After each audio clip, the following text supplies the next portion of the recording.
Olga Redding with Iowa Organic Association. I'm the Education and Outreach Coordinator. For those of you who don't know me, I'll go ahead and get started with my quick presentation on IOA, who we are, and then we'll go ahead and start with Larry's slideshow. Apologies for the delay today. We had some technical issues we had to work out. So thank you for your patience, everyone. So for those of you who are not familiar with IOA, we're a nonprofit organization that was established in 2006, and our mission is to advance organic agriculture and food systems in the state of Iowa. Our members represent a diverse community of Iowa's farmers, gardeners, and food and farm businesses, and that want to champion the organic movement. And you guys are all part of it. So thank you so much for being here today. As far as our priorities, we have 4 overarching priorities: education, outreach, advocacy, and building a community. And I'll just briefly share with you a little bit about all of those. So as far as education is concerned, we are always looking at providing various programs to include growing organic expertise workshops with technical service providers. We actually did a training, a first of a kind with NRCS on December 15th, and we'll continue those trainings with NRCS staff for the next 4 years. That's very exciting. In addition, we've been doing growing organic expertise workshops in colleges across the state of Iowa and have visited 17 colleges and have received outstanding results from the students, where they have gained 93% of these students have gained additional knowledge and have found our lectures to be very useful and informative. Of course, on-farm field days and webinars are also part of our education resources. We always look at, being part of various conferences to include Marble Seed, O-Grain, PFI, and excited to meet you in person during those events. As far as policy, we're also very excited to be part of the TOP funding partnership, which we are one of the main partners in the Midwest region. So very excited to move forward with that funding as well. And then as far as community is concerned, of course, you guys are part of this community, and we want to build a community to encourage one another and help you connect to all of the resources that you may need in order to move forward with your organic agriculture journey. As far as resources, our organic resource directory is a wonderful tool that we believe can help you achieve growth and success. It has over 900 businesses listed that are either nonprofits, educators, and service providers that can help you with your organic journey. We are running low on paper copies. However, you can download a PDF version of this resource directory from our website, so be sure to do that. And then this webinar is, part of the RMA grant funding that we've received, and just want to briefly showcase some of the RMA programs that are available to you. And RMA stands for Risk Management Agency with the United States Department of Agriculture. So a couple of programs: Whole Farm Revenue Program that provides a risk management for all commodities on farms with insurance policy. Basically, any farms that make up to $17 million in insured revenue per year. A similar program to that, geared towards smaller operations with revenues of up to $350,000, is called Micro Farm Program. And an additional program that is geared towards folks that are in transition is the Transitional and Organic Grower Assistance Program as well. If you need additional information, feel free to check out our recordings that I'll be uploading here shortly. We actually had an RMA roadshow last week that talked about all of these programs. And then, of course, as a small nonprofit, we rely heavily on your membership and support. So if you are not already a member, please consider becoming one. It's as simple as going on our webpage and joining online. Certainly, if you have a business and want to become a sponsor, you can either connect with myself or Ross. Happy to provide you additional details on that. So this is all I have for you guys. I'll go ahead and stop sharing my screen. And then Larry, if you want to go ahead and share yours, that would be great.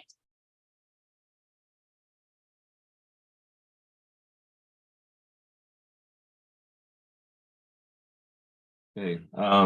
Yeah, thanks for tuning in. I apologize again for the technical difficulties. I haven't really done a webinar from my end before. This chemical trespass claim process, this is based on what I have done when I've had spray drift. I've had it twice, once in 2019 and then again in 2001. I've got a lot of slides, a lot of things to go through. It was kind of a struggle getting everything condensed into this. And Larry, your volume kind of decreased a little bit. Not sure if you moved yourself. Okay, that's better. Okay. Yeah, I'll have to keep my voice here. But anyways, we got a lot of slides to get through. There's a lot of information, and anybody that wants to reach out, feel free. My contact information's at the end here. But pesticide drift, well, a little bit on the history of the farm. With our farm, it's been in our family since 1900, purchased by my great-grandparents.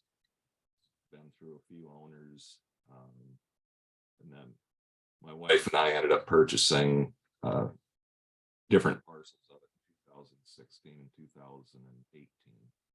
I did grow up on an organic farm, so I went from 1991 till. And Larry, I'm sorry to interrupt. For some reason, you're kind of cutting in and out. I'm not sure what you're doing there. I'm going to switch to.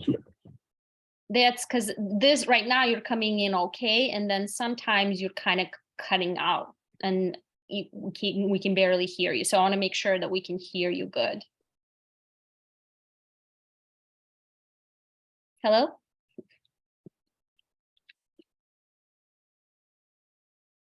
Is this better? Yes. Okay. Yeah, sorry about that. Yeah, so our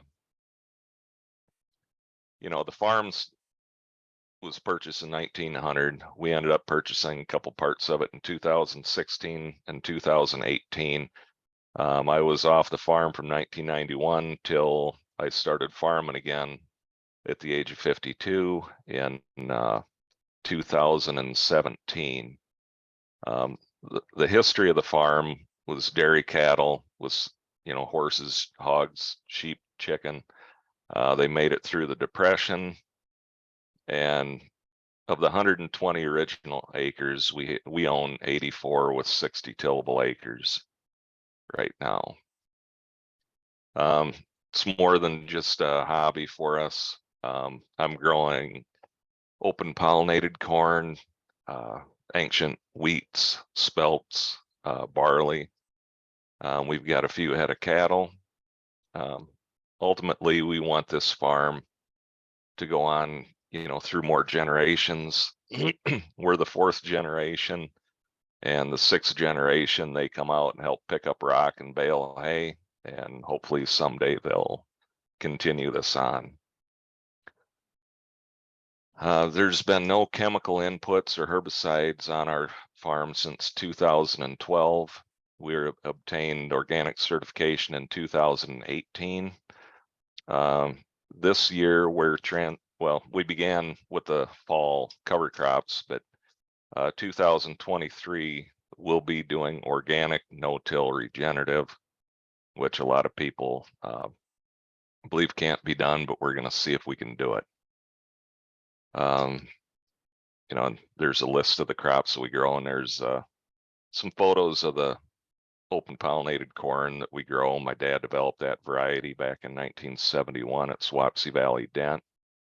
It's been one of my passions to get that going and propagate that again. And we've got wheat that we're growing, and we really like growing different wheats and spelts. And this kind of gives you a little bit of an overview of what our farm, how it lays. We've got to the south, we have a state highway. So we've got a fairly decent buffer there. This portion off to the west, that's about a 35-acre field. And then we ended up buying this portion along with that one in 2016. 2018, we ended up purchasing the north part of the farm, and the 20 acres right in the center, that was still farmed and owned by a cousin of mine and his friends. And that's where our drift story kind of started, was with the individuals that were actually farming that. You can see that we've got a lot of different fields. None of our fields are over 5 acres. We have a lot of different plots, a lot of different specialty grains. The preventative measures, whenever you're talking about chemical trespass, the one thing you want to make sure that you do, excuse me, is make sure that you do mark your farm out.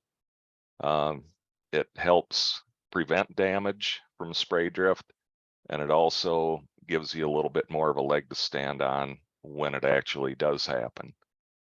We have, in front of our farm, we have the no spray zone signs for the state when they come along with the ditches. We've got those after every driveway.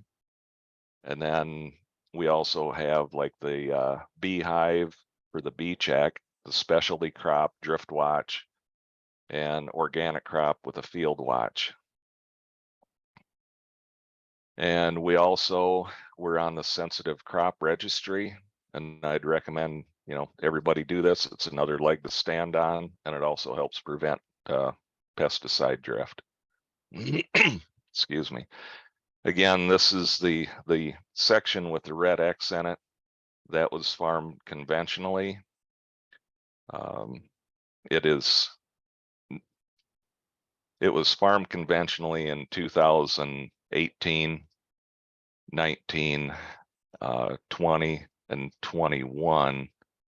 This last year, they started farming it organically because they couldn't get a co-op within, 25 or 30 miles to come and spray it.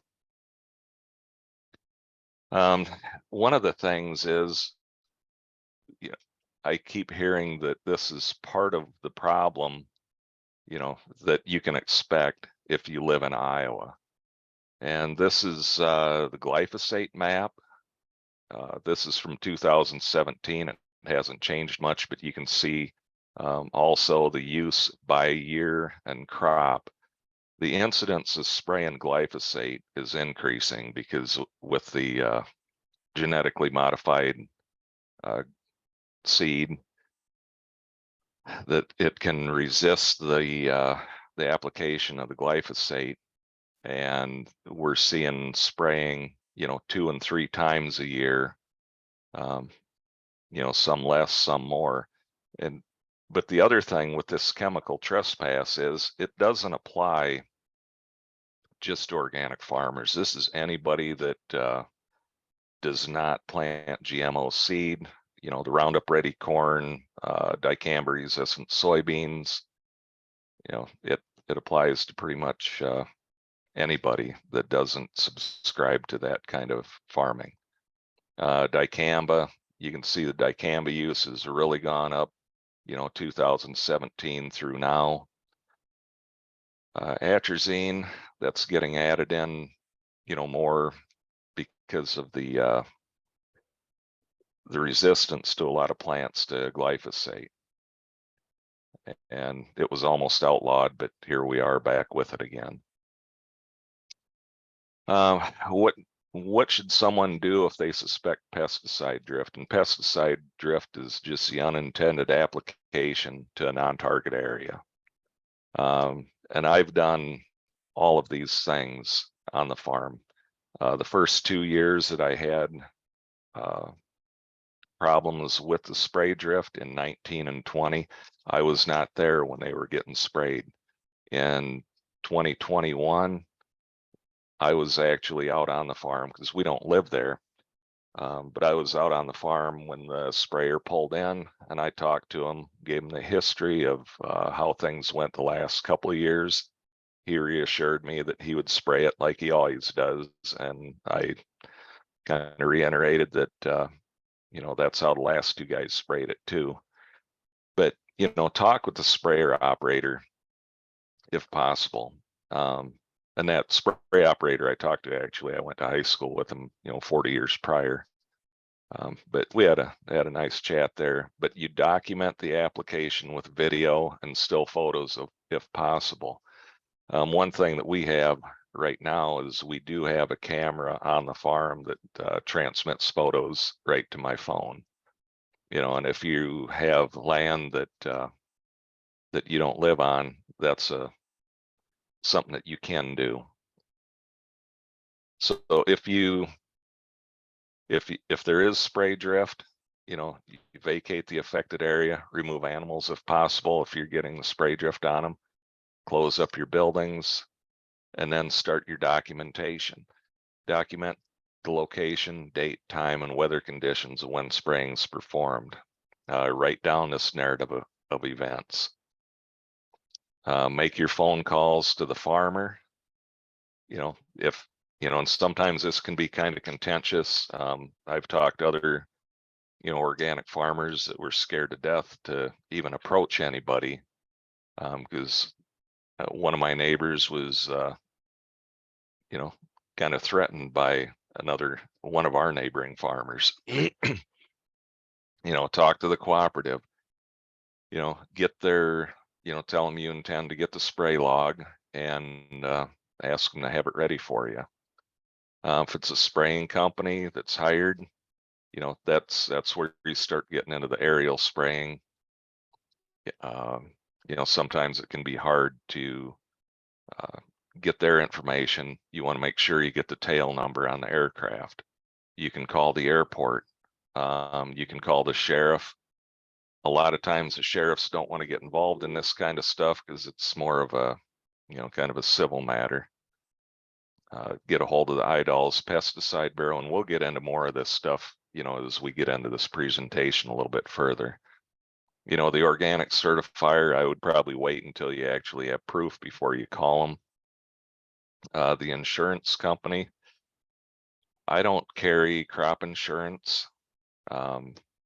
If it's spray drift, it's going to be the insured who is the applicator that you're going to be going after. And one of the reasons I don't have crop insurance is because on specialty crop or corn that's not red or not yellow, they won't even cover the loss on it. And if you are sprayed, get a hold of the doctor or veterinary as necessary. And if you're sprayed, you bag up those clothes in a Ziploc freezer bag, and that's because there are less other chemicals in that particular brand of freezer bag than other ones, and take a shower. And if you've been sprayed, I'm not going to go through all of these, but here are some, the numbers and the departments to get a hold of. The one thing you need to do is get that spray record and know what's being sprayed on that, because that can be, that's important if you do laboratory testing or if you actually require medical treatment for yourself or for animals or anything like that. Then we get into the role of the Iowa Department of Agriculture and Land Stewardship in pesticide drift cases. They do have a role in this. Their roles are mainly responsible for responding to complaints and helping protect the citizens from misuse of products. Their purpose is to enforce the federal use label laws. And this is, the IDALS works in conjunction with Iowa State on a lot of this stuff. And there's a little bit of conflicting requirements from the Iowa State to the IDALS, but that's on this last portion here. But when you start, excuse me, when you start documenting you know, there's a lot of steps. You can go to the previous slide, you know, and I would just make a list of all this stuff. I, you know, don't have a form. I just, as a course of the business I've been in for the last 20 years, it just kind of comes natural. But you want the name of the person, you know, responsible for the application of the pesticide. You know, maybe not the individual name, but you need the co-op's name, the date, the time. I would get the parcel number, you know, for the property that is being sprayed, and the parcel number of your property. The name or owner, the lessee of the land, along with the, you know, the property ID number. I would, you know, you include this information as also, and the date and the time that the damage occurred, and the description of the incident. And this says the report must be filed within 40 days after the alleged date that damages occur. From my personal experience, I don't wait for 40 days, and we'll get into that a little bit more why. But that's their recommendation, and that is a requirement. I don't, you know, this says 40 days. You get into the IDALS and they say 60 days. I would err on the side of caution, and I would file it within 40 days. And this is the IDALS language right here. And what should you do if you suspect pesticide drift? And a lot of this, there are some redundancies in this.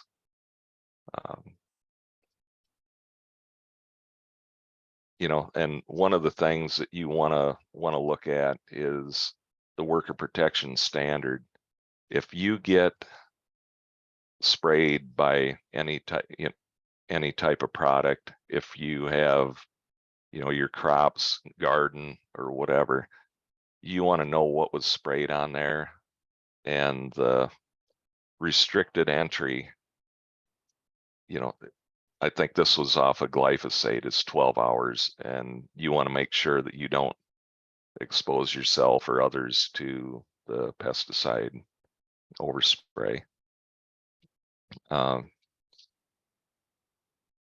You know, so IDALS, they're gonna get minimal information that they need to complete their reports, and I've got some reports, some screenshots of them later, which you can see what those look like if you haven't seen them. But for your case, you know, and I say case because you can always plan on this being litigious. I settled mine by myself without the aid of an attorney. Depending on how the applicator is insured or their financial responsibility, you may be able to do it yourself, but then again, you may need an attorney, and we'll cover that a little later. But you start, you know, just write down what you know, a factual account of the events, you know, document the date of discovery. If you're not there when the pesticide or herbicide, fungicide, when they're being applied, whenever you discover it, that's your date of discovery, and then you'll have to work back from there on, you know, finding out who actually applied it, what field was being sprayed. But take photographs and document the application, you know, if possible. Document all signs of crop damage and document location. You know, and documenting the location, that's your latitude and longitude of any photos that you take, and you can do that on your, if you got a smartphone with a map on it. There's a little, looks like a little bullseye wherever you're standing. You can hit that, and you'll be able to get your latitude and longitude, which is helpful later on if you do have to take this into some sort of litigation or claims. Keep track of who you talk to, when you talk to them. One thing that I have done is I've got these GoPro cameras, and I'll put those on my head and set them to video. A lot of people, they'll quit talking when you put it on there, but then you don't get all their false claims at the same time. You know, list everybody that's present, get the spray records again, and document the weather conditions, the date and time when the application occurred. And I've got links to, you know, like Weather Underground and stuff, everything that I did to put this together. You know, and when you're working with the pesticide bureau, even if they're taking pictures, you take your own photos of the work of others, including their site visits. Anytime anybody comes on to the farm, I made sure that when, you know, when the co-op, you know, the applicators, when their representatives, they sent people from BASF out. Anybody that was there, I took photographs. You know, again, with your phone, it's kind of handy because it'll give you the location, the date, the time, and you have proof that they were in fact out there, even if you can't record them. You know, carefully select the sampling sites. When you do this, you need about 1 pound of material in order to get a good sample for the lab to even run. So you want to make sure that you are getting affected, you know, foliage. And the best thing to do with that pound of it, it takes a little bit more, but if you have more surface area for the weight, those are the plants I would take. If you had a choice between alfalfa and grass, I would take the alfalfa. You know, and you try to be courteous. They are there to help prevent the drift. It's hard to probably keep calm and stay courteous, but it is in your best interest. And you have to remember that, you know, IDALS and other representatives of opposing parties, and opposing parties would be those responsible. They're not there to help you with getting compensation for damages. The less said, the better. The timeline for the pesticide drift investigation, they try to respond within 5 days. And when you start looking at, if you weren't there when it was applied, you've already had a time lapse, you know, of, you know, it could be, you know, if I remember right, for mine, it was about probably 8 days between application and when I first noticed the one, you know, so we already got 8 days, and then you add another 5, that would be 13 days. The half-life of, you know, glyphosate, for instance, is typically 3 to 19 days, depending on weather conditions, temperature, and that type of thing. Well, 3 days to 19 weeks. Sorry about that. But you do need to look at the half-life of these materials because you are testing for parts per million. And the other thing is, if you wait too long, you're going to have dead foliage, and it's going to take a whole lot more effort to even get 1 pound of material to test. And you've already had some degradation because of the half-life. And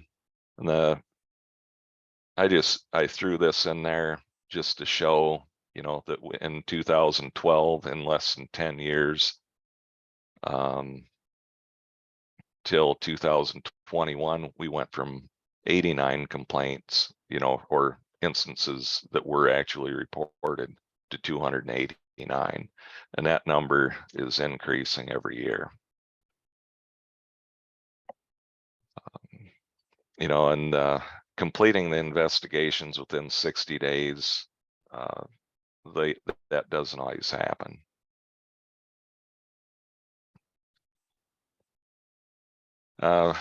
One of the things that I had, and you know, the applicators, the co-ops, the chemical reps, they'll tell you that their materials don't move through water, but they do bind to soil particles. And I had an area where we actually had, the soil particles moved from rain, and it did cause further damage, downstream or, downhill of where we had the actual application and spray drift. I think I'm running a little bit late, so I might go through these a little bit quicker. But the IDALS, the information that they gather helps to document whether a violation of state and or federal pesticide law occurred. And that is based on the fact that the applicator is responsible, and they're not supposed to allow spray drift. The enforcement actions by IDALS and the Iowa Department of Agriculture, this is what it's limited to, and these are the things that it includes. They'll get a notice of violation, then they'll get the official notice and imposition of civil penalty of commercial applicators of up to $500. In both instances, the applicators got fined $500, and I think they kind of got put on probation. Their license was not suspended or revoked. That basically, they kind of got a slap on the wrist. And this is where it starts to get a little confusing, I think for a lot of people. I've talked to probably a half a dozen different farmers that have had, chemical trespass, and they either don't believe that there's any compensation, or they don't want to, engage with other people. They don't like the conflict. The work I've been doing, I've been dealing with conflict on construction sites and environmental issues for the last 20, 30 years. But this is actually on the Iowa Department of Agriculture's website, and are farmers impacted by drift eligible for damages? And I think this is where the misconception maybe starts for a few people. They state that Iowa Code Chapter 206 does not contain any provision for compensation to be made to individuals for a loss due to pesticide use. As a result, the department cannot require someone to pay for a loss due to pesticide use or misuse. And I've got some other slides in here that'll address that. And basically what it boils down to, IDALS has their stance on this. You have the burden of proof for damages, you as the affected party. The advantage to the IDALS being on site is to help prevent this from happening again. And you can use the documentation obtained by them to help buttress your claim for the losses that are incurred. This is one of the things that I learned since the claims that I went after. I did know that everybody has to carry insurance, but this is actually Iowa Administrative Code 206.13.2 that is where this language occurs, and it's not updated on Iowa Administrative Code website, but it is addressed in these press releases. But the commercial applicators, they are required to have proof of financial responsibility for a minimum amount of $250,000 for property damage and $250,000 for public liability, each separately. On March 28th of 13, it was amended that was amended to 250, or wait. Yeah, maybe they did back it down to 100,000. I would have to look at this a little bit further, because this one was July 1st of 2012. So they may have amended it back down again. And that's something that I would have to look into. And I've seen the same thing happen on the statute of repose as far as building construction as well, where they've increased it and then they'll end up decreasing the period of time. So that would be something to look into. But irregardless, they do have to show evidence of financial responsibility. They can't be issued a commercial applicator's license without this. And it shall consist of a surety bond, a liability insurance policy, or an irrevocable letter of credit issued by a financial institution. The Department of Agriculture may also accept a certification of the evidence of financial responsibility. Now, if it's liability insurance policy, which is what I went after, was the applicator's liability insurance. If you get into a surety bond, you are going to have to hire an attorney to make a claim against bond. And once a claim against bond is made, that's pretty much going to cripple that applicator. And I don't know how prevalent the surety bonds are, in relation to the liability insurance or the other, letter of credit or the certification of evidence. But those are the things that are out there. We know that we've got at least 100,000 for coverage, possibly 250,000 for property damage, and that would be per instance. And then the evidence of financial responsibility need not apply to damages or injury to agriculture, crops, plants, or land being worked upon by the applicant. With that statement, that's the farm that they intend to spray. I don't believe that it covers them, but for the person that has the chemical trespass onto their property, then the insurance would apply to them. And I'm not an attorney. That's my interpretation, though. And this here again, this is goes back to the statement on July 1st of 2012. And if you look at the authors of this, Gretchen is with the Iowa Department of Agriculture and Land Stewardship. I think she is also, if I remember right, maybe the head of the pesticide bureau. So I guess we'll have to give her a call on this.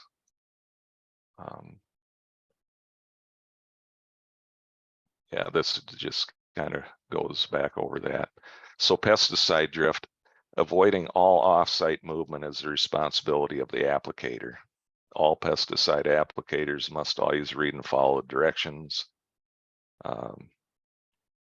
Checking supplemental labels for addition. And the label in this case is the law.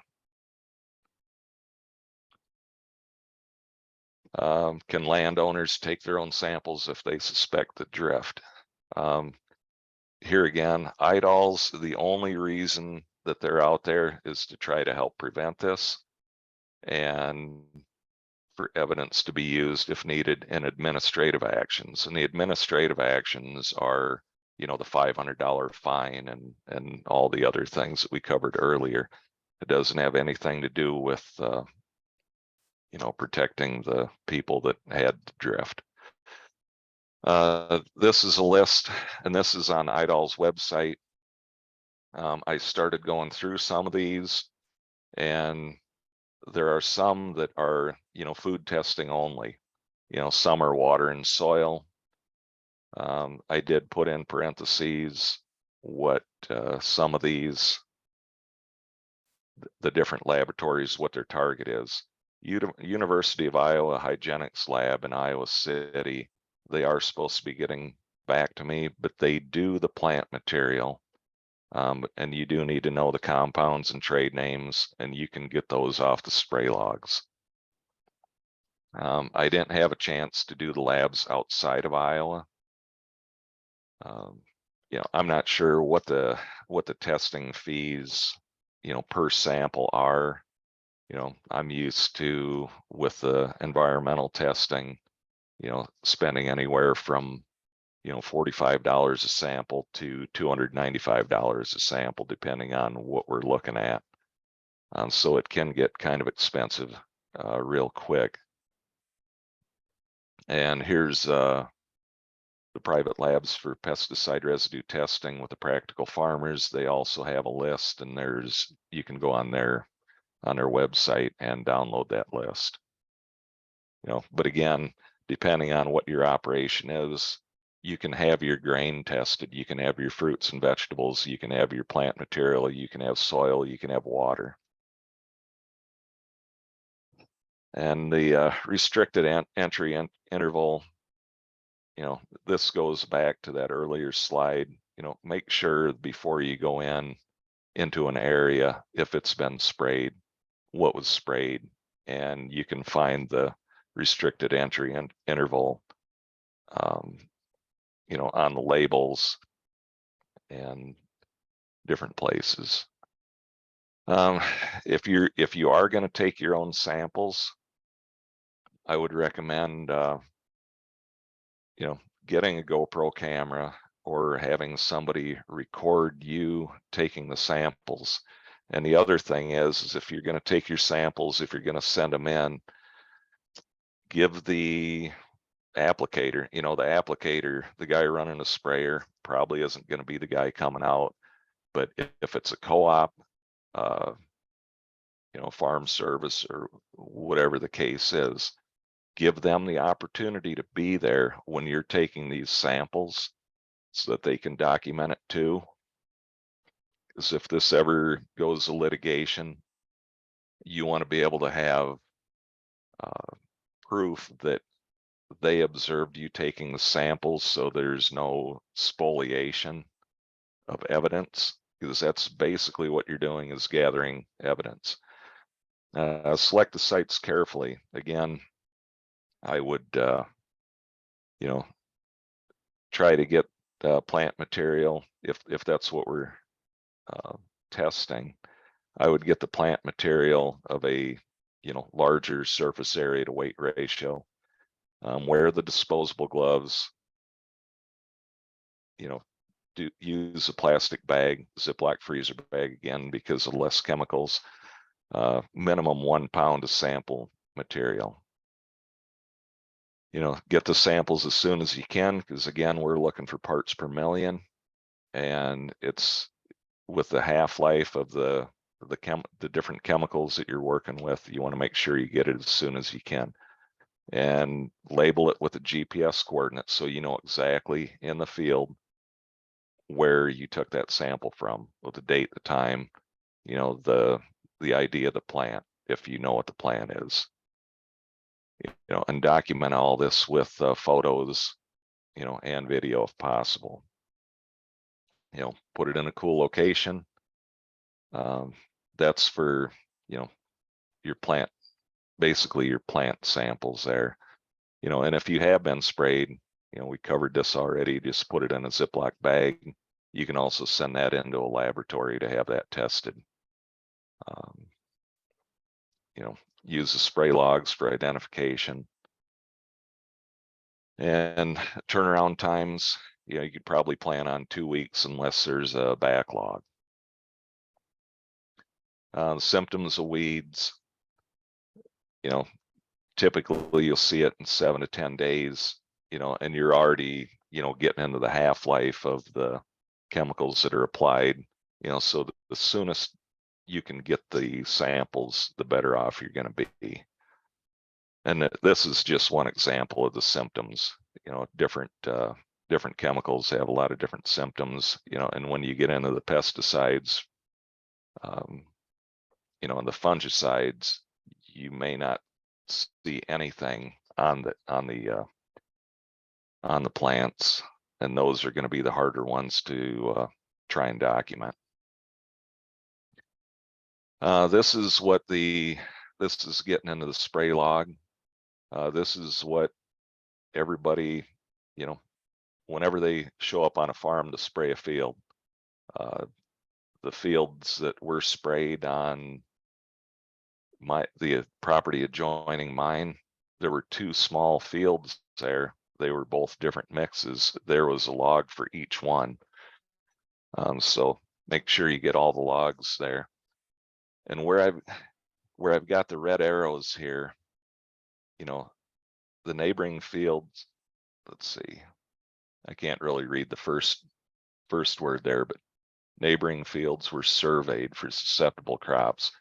Those weren't filled out, and the no spray signs were out. There was no buffering distance calculation, and you know, a few things on there that weren't done.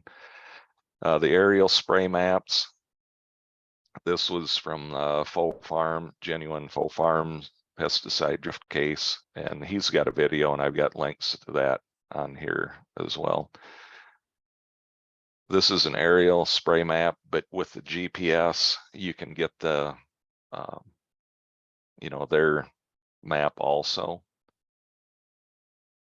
And this here, you can see where they actually had start and stop the nozzles when they were in flight, you know, and they were over his farm. The damage documentation methods. This was the inspector from IDALS, and you can kind of see, you know, some of the damage here, you know, in the left picture in the bottom right corner. A little bit more. This was alfalfa here. This was actually my 2020 loss here. But, you know, there he is getting the GPS coordinates, and you can see that's what a pound of foliage looks like right there. You know, and I just made sure that I got photos of everything. Okay, this was July 2nd, and okay, yeah, this was July 2nd, and you can see on June 19th,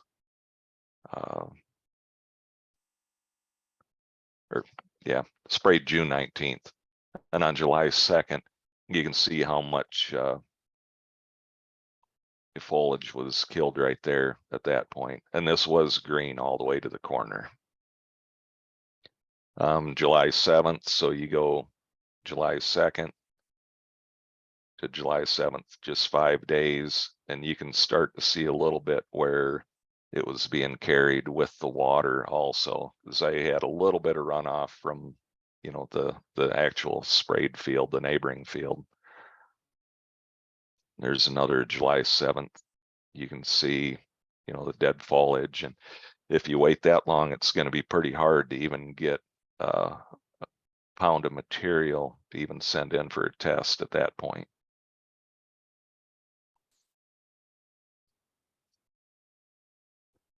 Here's July 17th. You can see that my oats were pretty much gone, but the weeds had come back through.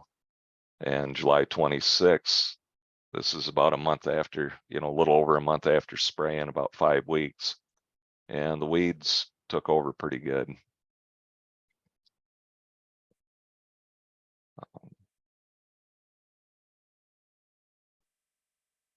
There's just a few more. This is another field that was sprayed also. And you can just kind of see the patterns where the spray rig, where it was turned on and off. And that's, you know, 5 weeks later, and the weeds came through, and the oats were pretty much decimated there. The effects of the pesticide drift, you know, you've got loss of organic certification for the acres affected. Placing affected acres back into transition organic, it's time consuming. It creates a paperwork burden. You have the loss of the affected crop. And when you get into the affected crops, oh shoot, what did I do?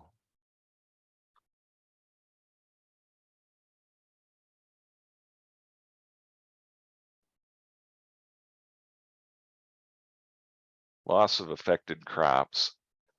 One of the things is, do you destroy the crop? Can you bale it and sell your hay to a conventional farmer? Like with atrazine, you can't graze it for 60 days, so you really can't sell that crop at all for anything. So you end up mowing it. So then that's when you get into destruction of the crop, damages soil microbes and mycorrhizal fungi. That's going to affect you for, probably more than 2 or 3 years. The resurgence of weeds on the affected ground, you witness that. The yield decrease on subsequent crop due to damage to the balanced soil microbes and fungi, weed suppression, and the beneficial insect populations. Those are all things that are, kind of hard to even calculate. The exposure to humans and animals, additional paperwork burden. The risks associated with personal direct or indirect exposure and effects. What diseases does this all cause if you're sprayed directly? I mean, I've talked to people that have gotten sprayed on their yard, and Robert Fox is one of them. He talks about that in his video. There's another individual that was standing on the yard, got sprayed along with his dog, and they're, frothing at the mouth and hacking. And there was nothing that they believe there was nothing they could do when that happened.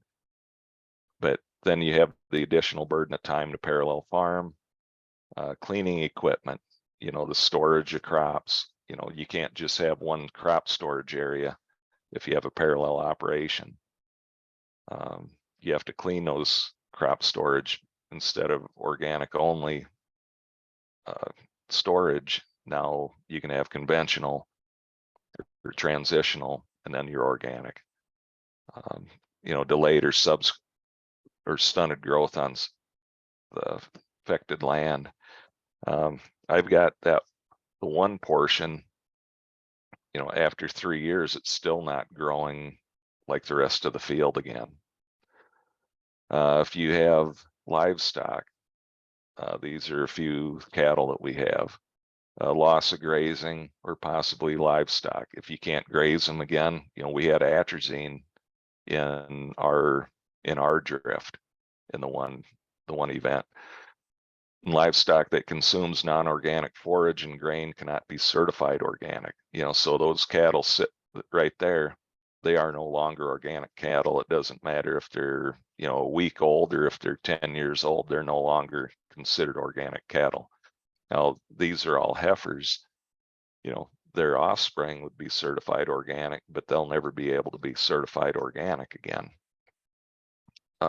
If the dam consumes contaminated feed prior to the 3rd trimester of development of the fetus, the cow is no longer certifiable, but their offspring can be, but it has to be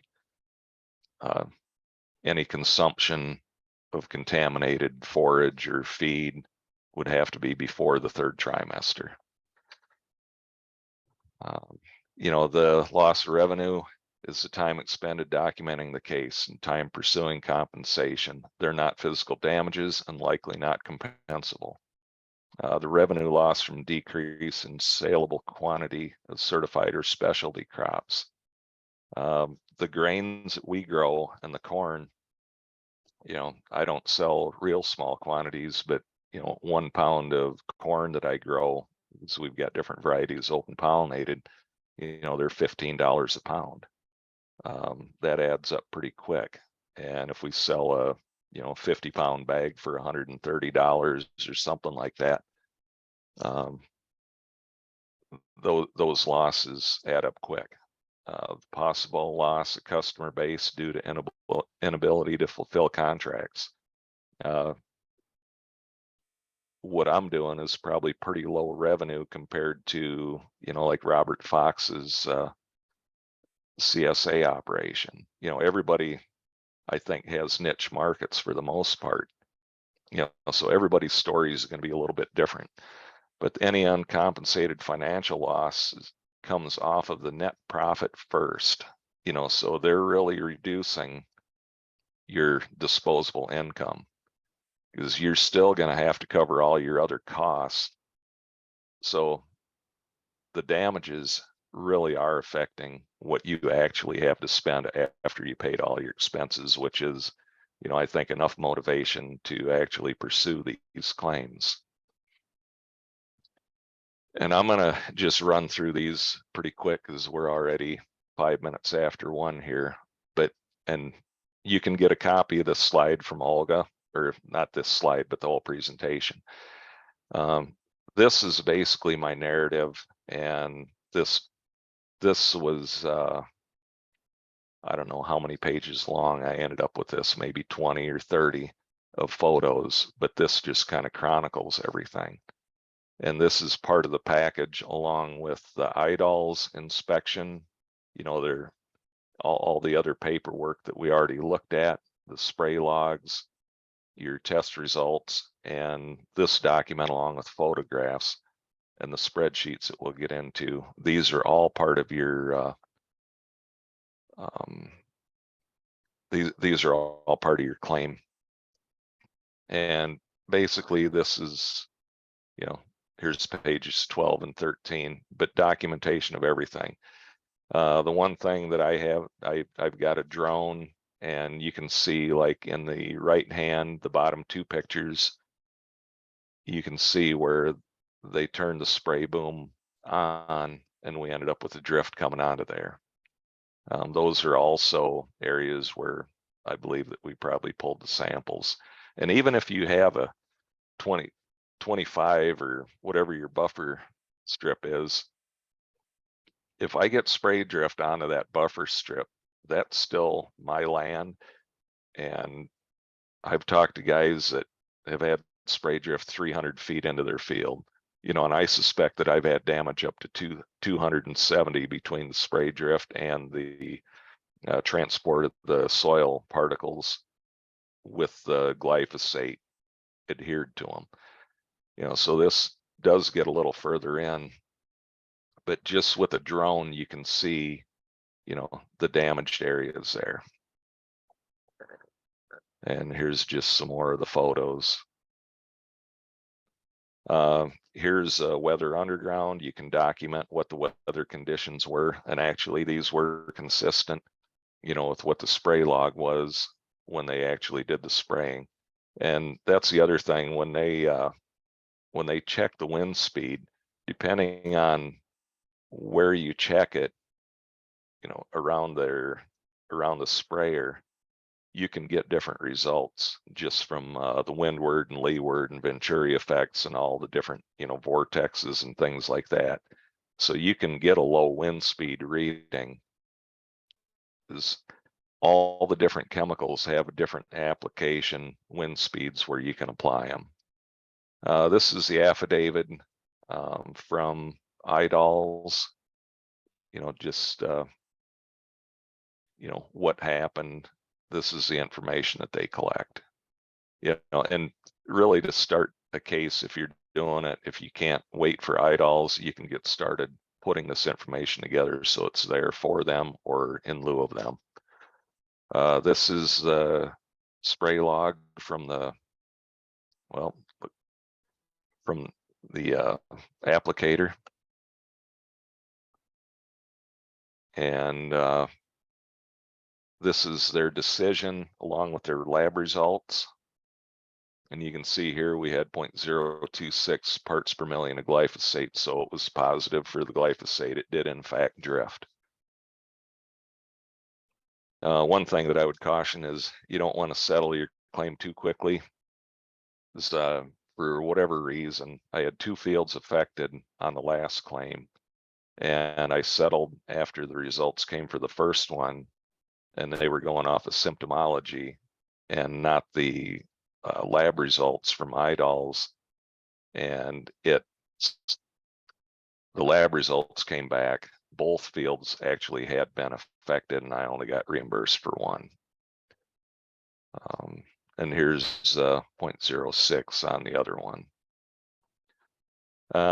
And this, the Iowa Farm Custom Rate Survey, this will come in handy when you're putting your spreadsheet together to cover your losses. You know, for whatever activities you're doing, whether it's chopping stalks, moldboard plow, you know, disking, it's got all the rates, and you can use those to put your spreadsheets together. And this is just one big long spreadsheet that I put together.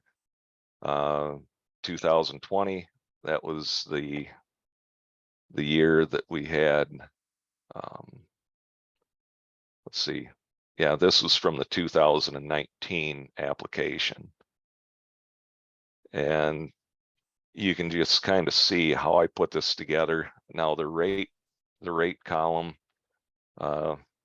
that's my rate for when I do other environmental work. That's what the price was at that time, and that is not compensable, but I still put it in there, just hoping that it would be compensable. You know, maybe if I'd have used an attorney, we would have got a little bit more. But you put your you know, the seed purchases on there, the shipping costs, everything. And this is how you arrive at your damage. Now, this is for the calendar year 2021. And this is for just the one field. And that's what my costs are in extra work because of the spray drift. And here it continues on in 2021, goes through 2022 and 2023. You know, I've got cleaning of equipment. You know, this is, you know, tillage, drilling small grains. And then I had the, you know, the paperwork burden, which, as you'll see, was non-compensable. And I put these screenshots of the emails back and forth of the correspondence, just kind of to give people an idea of what it's like to go through this.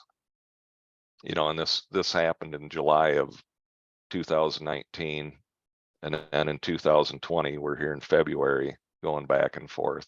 And these aren't all in order, but you can see the back and forth on this.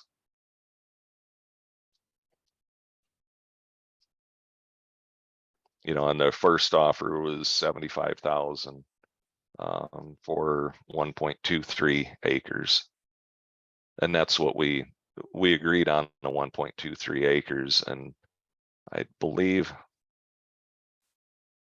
yeah, we ended up with the, you know, after all their calculations and everything and their deductions, we ended up with $9,300 on 1.23 acres, and that covered 3 years. The second time I had a claim, it was 1/2 acre affected, and the settlement was 10,000. But I did a little bit better job of documentation on that one.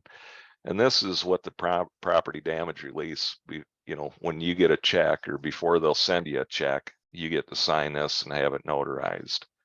And it basically releases them of all liability. And if you look in here, the payment described above is for the compromise of a doubtful and disputed property damage claim. All insurance companies have a threshold of what they're willing to write a check for without going to litigation. You know, and I believe this was one of those instances. The technologies to help document this, in addition to laboratory testing, the normalized difference vegetation index, with the multispectral drone. I've been doing thermal imaging for almost 20 years now, and this would just be an improvement on that. You could use thermal imaging, but this multispectral with red, green, blue cameras would be a lot better. And it's also an accepted practice in the ag industry for pest scouting, nutrient deficiencies and that type of thing. And the photosynthesis, I think everybody knows that that's how a lot of these, the herbicides, pesticides work. Basically, we're trying to capture the light reflected or not reflected off of these, the plants and the soils.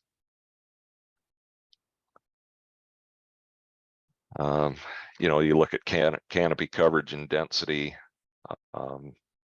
provides growth trending, the vegetation dynamics or plant phenological changes over time, biomass production, vegetation or land cover, and soil moisture. These are all things that you'll capture. The brown areas on here, those are areas where you don't have plant growth. And if you have a spray drift, like the photos that we saw before, or, they look pretty similar to the ones on the bottom here on the right-hand picture. That's what you would be capturing with this NDVI analysis. And the useful links, these are all the links that I went through to put this together. And that's what I got. If anybody has any questions, you can feel free to get a hold of me. I'd be happy to help anybody that is going through this, because it does kind of suck. So thank you. Yeah, thank you so much, Larry. This was very informative. Muriel is saying great info. And again, thank you everybody for participating. If you have any questions, oh, here, Linda has a question. How or from where do you get the spray log? That would come from the applicator. For me, I knew, since it was my cousin's ground, and it wouldn't matter if it's your neighbors or whoever it is, if you know who farms it, you figure out who the spray applicator was. They have to have these. They have to have a spray log. So, for me, there were two different applicators. One co-op to the north of me the first time, they went set foot on the farm again. So then they went to the co-op to the east of me. And it can be kind of a contentious meeting when you go in to ask for this stuff.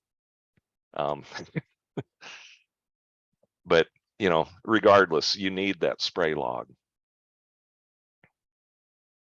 Yeah, that's a good question, Linda. Anyone else have any questions? You guys are troopers. You're still sticking around, so. Yeah. In case anybody does know, there is an attorney here in Waterloo that actually handles these cases also. And I can get their information to them, for him if anybody wants it. Dan is saying, thank you, Larry. All right. Yeah, well, you're welcome. Yeah, thank you so much, guys. And Larry mentioned that he would be more than happy to potentially do a second part of a webinar to potentially go into more details if people are interested. So what I'm going to do is, when I send out the survey to you guys, I'll actually ask that as a question via the survey. So if you could please answer that question in addition to all the others, that would be greatly appreciated. So just housekeeping, send you the survey, send you the links, as well as the PDF presentation of Larry's. And Larry, thank you from the bottom of our hearts for sharing your experience. This was very helpful. Jeff is saying, thank you, Larry, for all your Yeah, work you're to put this together. This was extremely helpful. And ultimately, it builds courage for others to pursue their claims if something like that happens to their organic farm. So thank you for kind of telling us, showing us, how to move forward with this. And we really appreciate your time today. And I'm sure folks will connect with you directly if they have additional things that they'd like to check in with you. Well, you're all welcome. It is, I've talked to too many people that have had this happen that just, didn't know where to go, what to do, the first steps, and hopefully I've given people at least an idea. And there is compensation out there. You just have to go after it. Exactly. Well, Larry and everybody, thank you again for attending this webinar. We appreciate your time. Like I said, links with survey and YouTube links to this recording will be coming to you here by the end of the day. Larry, thank you again. Yep, you're welcome. All right. Have a good day, guys.